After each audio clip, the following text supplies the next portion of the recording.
그 결산자료 입력에 해당되는 메뉴를 보도록 하겠습니다. 이 부분은요, 자료를 입력만 하면은 자동으로 공개가 되는 사항이고, 그 5가지 항목에, 방금 말한 그 5가지 항목의 메뉴 위치가 어딘지 확인을 하기 위해서 프로그램을 띄우고 보여드리고요. 그 다음에 나머지 사항을 설명드리겠습니다. 자, 프로그램에 결산자료 입력을 사용하는 방법을 가르쳐 드리겠습니다. 먼저 12월 30일에 결산 정리 분개해야 되거나 수정 분개해야 될 사항을 갖다 놓고, 결산 자료 입력에다가 입력하지 않는 모든 분개를 일반 존폐에다 먼저 입력합니다. 이를 똥 결산 분개라고 합니다. 그 분개가 끝나고 나서 결산 자료 입력 버튼을 누르게 됩니다. 날짜는 반드시 1월부터 12월을 치십시오. 자, 그리고요, 첫 번째 주말에 재고자산 그 분개하기 위해서 데이터 넣는 곳을 가르쳐 드리면, 회계 1급이 제조업을 하고 있기 때문에요, 제조하고 관련되어 있는 재고자산부터 넣도록 되어 있습니다. 그래서 기말에 쓰고 남은 재료는 기말 온재료 재고액에 결산 반영 금액란에다 입력하는 겁니다. 그리고 기말에 만들다 남은 제공품은요, 기말 제공품 재고액에 결산 반영 금액란에다 입력하는 겁니다. 기말에 팔고 남은 제품 재고액이 있다 그러면 결산 반영 금액란에다 입력하는 겁니다. 시험에 이렇게 원재료 제공품 제품이 나오고요. 그 다음에 상품도 나올 수가 있는데, 상품은 기말 상품 재고액란에다가 입력하시면 되겠습니다. 그래서 팔고 남은 상품, 팔고 남은 제품, 쓰고 남은 재료 이런 것들을 넣어주면 그것을 장부에 있는 데이터로 반영을 해가지고요, 팔린 거, 제품 만드는데 쓴 것을 회계 처리하는 겁니다. 그 다음에 두 번째, 감가상각비 입력하는 자료를 설명드리겠습니다.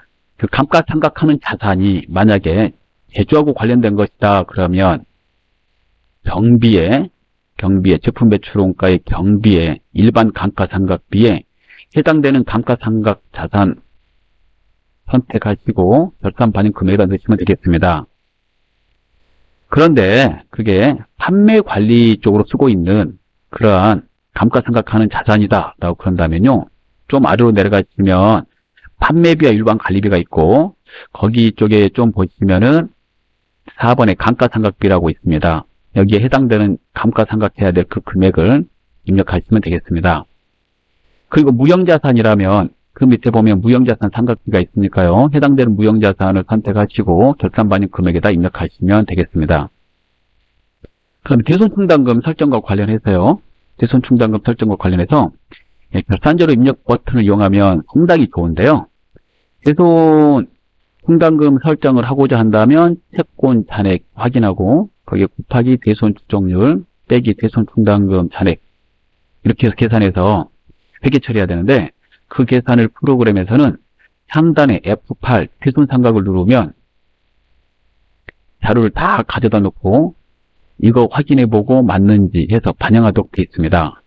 그래서 기본값으로 대손율이 2% 제시되고요. 따라서 시험에 1%로 하라고 그런 다음에 이걸 가만히 내버려 두는 거고, 2%라고 하면 2%만 바꾸면 됩니다.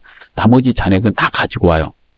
그리고 채권권은 다 대손충당금을 설정하는 것이기 때문에 채권이 있다면 12월 30일 현재 채권이 있다면 그 대손충당금 설정할 채권이 있다면 그걸 프로그램이 끌고 옵니다. 끌고 오기 때문에 시험 문제 잘 보시고요. 그 채권 중에서 2개만 대손충당금을 설정할 것이다 그러면 2개만 놔두고 나머지를 다 지워버리셔야 되고요. 그리고 결산 반영을 누르는 겁니다. 그 지우는 방법은, 예를 들어서 외상대 추금 하나만 대손충당금 설정할 것이고 나머지는 하지 않을 것이다 그러면 스페이스바 엔터, 스페이스바 엔터, 스페이스바 엔터, 스페이스바 엔터 이렇게 해서 다 지우고 결산 반영 버튼을 누르는 겁니다. 제가 한 번 눌러보겠습니다. 결산 반영 버튼을 누르면 해당되는 그 금액이 대손충당금 설정하는 메뉴가 판매비와 일반 관리비에 대손상각인데요, 해당되는 채권에 맞춰서 들어갑니다. 물론 여기다 직접 입력하셔도 되는데 그 숫자를 보고, 그거보다는 이게 더 빠른 방법입니다. 그리고 매출 채권과 관계되는 거는 판관비 쪽에다가 넣겠지만, 대손상각비니까, 기타 채권은 영업의 비용 처리돼야 되니까, 혹시 기타 채권과 관련되어 있는 대손 충당금 설정이라면, 영업의 비용에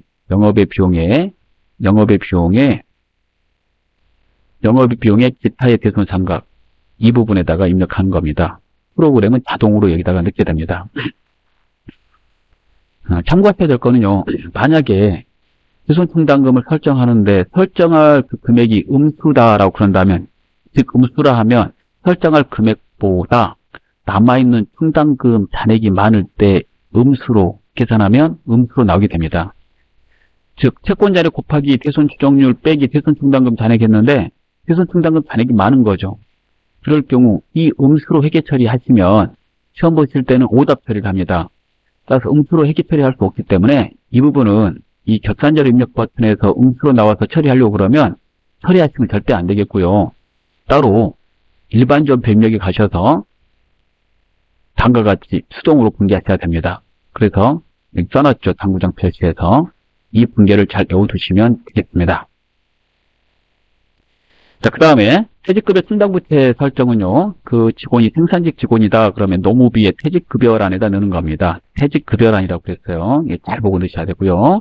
판매 관리 파트의 직원들이다 그러면 그 퇴직급여 충당부채 설정한 금액은 퇴직급여 판매비와 일반 관리비의 퇴직급여 가로 전입액에 결산 반영 금액에다 넣는 겁니다. 이 자료도 상단에 퇴직 충당 이 버튼을 누르면 그 금액을 자동으로 계산을 해줍니다. 그 지문에서 제시된 퇴직급여 추계액을 넣으시고 그 다음에 그 잔액을 확인하고 처리하시면 편합니다. 물론 대손 상각이라든가 퇴직 충당 이 버튼이 싫으시면 본인이 직접 조회하셔서 계산기로 계산해서 넣어도 상관없지만 바람직한 방법은 아니라고 생각합니다. 이렇게 해서 자료를 이제 넣는 것이고요. 마지막에 법인세 넣는 자료를 설명드리겠습니다. 법인세하고 관계에 대해서 선납세금, 미지급세금 재야 되는데요. 선납세금으로 쓸 금액은 선납세금 자리 결산 반영 금액에다 넣는 것이고요. 프로그램에서 그 선납세금을 자동으로 조회하므로 그 왼쪽에 있는 이 금액을 그대로 가져다가 오른쪽에다 넣으시면 되겠습니다. 나머지 미지급세금은 전체 법인세 비용을 시험 문제 출제자가 써주므로 그 전체 법인세 비용에서 선납세금을 뺀 나머지를 여기다가 기입하시면 되겠습니다. 그 여기가 추가 계상액이라는 자리입니다. 이렇게 자료를 다 넣어놓고요. 이 자료는 하나 넣고 추가 누르고 하나 넣고 추가 누르는 게 아니라 이게 추가를 누르면 전표 추가를 누르면 일반 전표에 회계 처리해서 추가한다는 그런 뜻이거든요. 한꺼번에 자료를 다 넣어놓고 F3 전표 추가를 눌러서 이해하는 겁니다. 그러면 기존에 미리 입력한 수동 결산 그 분계하고 여기 추가로 자료를 넣은 거하고 합쳐져서 최종 분계가 완료되는 거죠. 그리고 프로그램에서는 이 버튼을 그 눌러주면은요, 그 추가하면서 예를 들어서 한번 추가해 보겠습니다. 이렇게 추가 딱 해볼게요. 추가를 하면서 일반 전표 입력에 회계 처리를 할 때 자기가 한 거는 결차 결대로 이렇게 처리된 겁니다. 보세요. 예, 결차 결대로 이렇게 프로그램이 처리됩니다.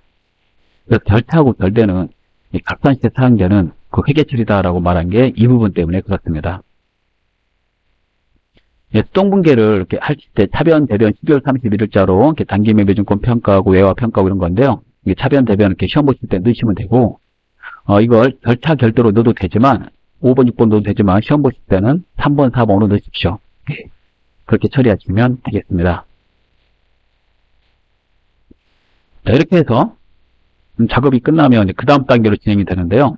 혹시 결산자료 입력에다가 자료를 넣다가 사람이니까 실수로 자료를 잘못 넣을 때 있잖아요. 그럴 경우에는 결산자료 입력에 와서 상단에 결산분계 삭제를 눌러야 됩니다. 삭제하면 기존의 일반 전표에다가 이 자료를 회계 처리해서 집어넣는 것을 다 지웁니다. 다 지우기 때문에 다시 입력해서 그 자료를 다시 전표 추가할 수 있게 되는 겁니다. 그래서 사람은 실수를 할 수 있는 법이니까요. 이 결산분계 삭제 버튼도 알아두셔야 되겠습니다. 자, 그 작업이 이제 끝나면요. 이제 그 다음 단계는 이제 입력 작업이 전부 다 끝났으므로 재무제표 작성하고 장부를 마감하는 겁니다. 자, 여기까지 해서 마치도록 하겠습니다. 감사합니다.